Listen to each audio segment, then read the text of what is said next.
Dah, jom kita tidur. Dah lewat dah ni. Dek, nanti ada apa-apa, bangun kejut kakak abang. Okey. Tiba-tiba, adik bangun untuk minum air. Aduh, aus lah. Tu siapa? Dek, kenapa malam-malam buta ni kat sini, Dek? Dengan kakak abang ni. Maaf ya kalau ganggu. Tapi abang tak nak curi adik. Abang nak tanya je. Kenapa kat sini je?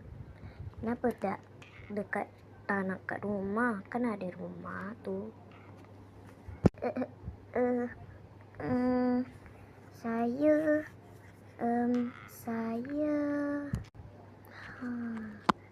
kau siapa? Sebab mak kita suruh keluar rumah. Kita duduklah kat sini. Duit macam tak cukup. Kau siapa? Kau cakap sekarang kau nak curi adik aku kan? Adik aku ni dah lah haus. Korang, sorry lah kalau ganggu. Tapi korang nak ikut abang tak? Tapi saya tak curi tau, minta maaf.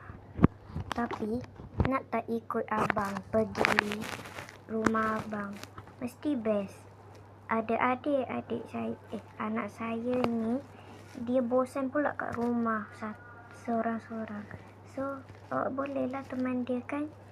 Awak boleh jadi kakak angkat dia. Boleh tak? Nak minta maaf atau nak ikut? Kita ikut je lah, pakcik. Tunggu part 3. Part 4. Bye-bye.